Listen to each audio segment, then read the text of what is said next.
रामानुजाय नमः। यो नित्यमच्युतपदाम्बुजयुग्मरुक्म व्यामोहतस्तदितराणि तृणाय मेने अस्मद्गुरोर्भगवतोऽस्य दैकसिन्धोः रामानुजस्य चरणौ शरणं प्रपद्ये।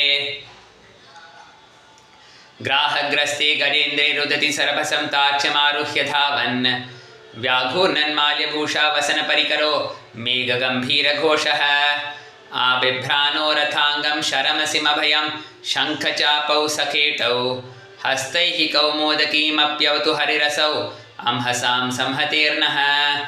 ग्राहग्रस्ते गजेन्द्रे रुदति सरभसं तार्क्ष्यमारुह्य धावन् व्याघूर्णन्माल्यभूषा वसनपरिकरो मेघगम्भीरघोषः आबिभ्राणो रथाङ्गं शरमसिमभयं शङ्खचापौ सखेटौ हस्तैः कौमोदकीम् अप्यवतु हरिरसौ अंहसां संहतेर्नः। नक्राक्रान्ते करीन्द्रे मुकुलितनयने मूलमूलेति खिन्ने नाहं न चाहं न च भवति पुनः तादृशो मादृशेषु इत्येवं त्यक्तहस्ते सपदि सुरगणे भावशून्ये समस्ते मूलं यत्प्रादुरासीत् सदिशतु भगवान् मङ्गलं सन्ततं नः।